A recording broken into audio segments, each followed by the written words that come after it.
Every step teaches a lesson. Did you learn something today? Oh, yeah. And this outdoor classroom is sparking some new ideas.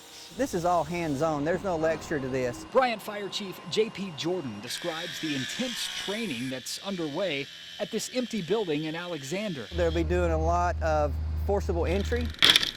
Whether it's attacking flames from the roof, the garage, or behind a steel door, firefighters from all over the area are taking a swing at sharpening their skills.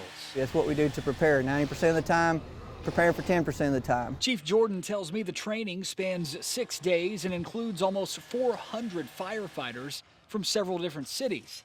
National instructors have been brought in to teach. This is one of those things that it doesn't come together as often as it should. The session wraps up this weekend. Have a good day. These eager first responders hope to do it all again sooner than later. Get a couple sticks of wood here. Outside CM Smoke Artisan Barbecue in Jacksonville, Mike Stevens prepares for his day. Well, let's just say it's every day.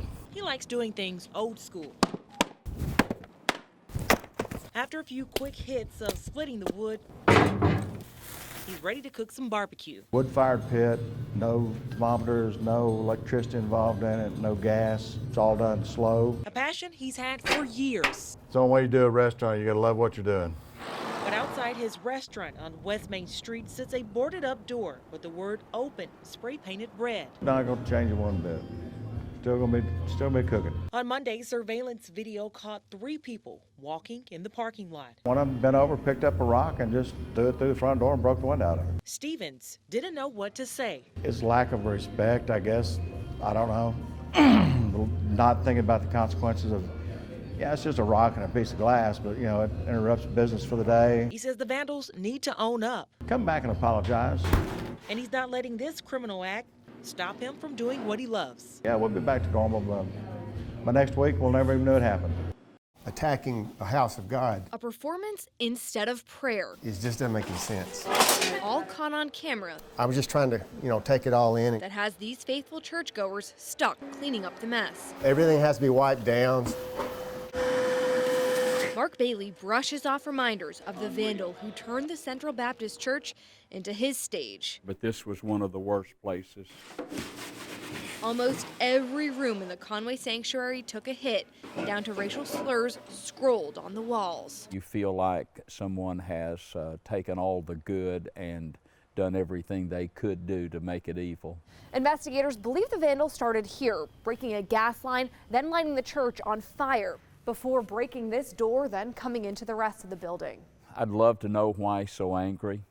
I'd love to know what made him choose us. Looking to signs like this bus, it's clear the man could have caused even more damage. A match or a cigarette lighter, he tried to throw that into the gas line, and he jumped back, but it didn't blaze up. As he ends the act with an ungodly message, He's already forgiven. We've been praying for him all day long. Bailey hopes every angle will help police track down the man already captured on tape.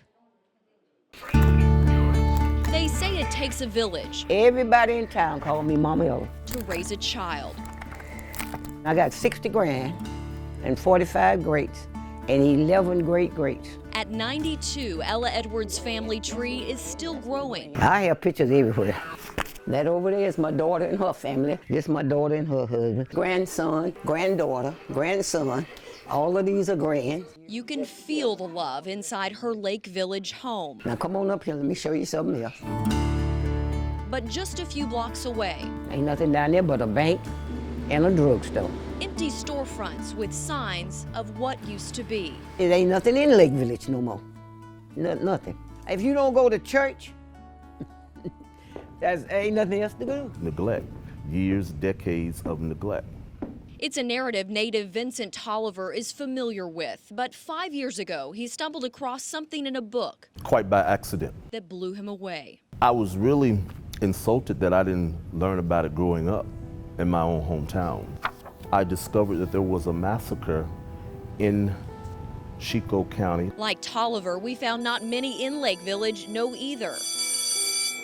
And it's not being taught in school. Most of the students have no knowledge about what happened in 1871. I thought, wow, this story has got to come out. Tolliver is now absorbing everything he can about December of 1871 for a documentary.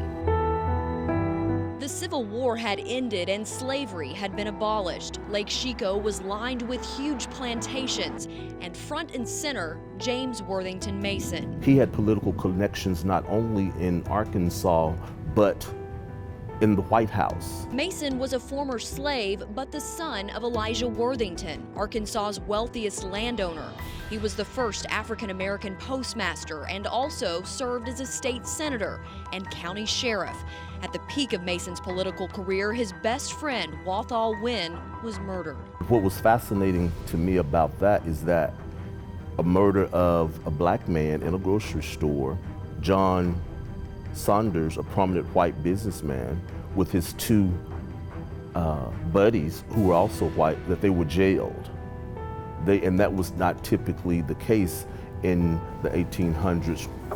What happened several days later would be the reverse of what we've come to know as racial violence in this country. Several hundred black people from across the county came into Lake Village, marched into Lake Village, rode horseback into Lake Village, broke these three white men out of jail, took them to a nearby woods and boom, boom, boom, boom, boom, boom, riddled them with bullets. The trouble in Chico County made headlines for weeks. This telegram appeared in the New York Times, December 27, 1871. The Negroes here are most thoroughly excited and have taken possession of the situation. One article alleges that the Ku Klux Klan was responsible for Wynn's murder.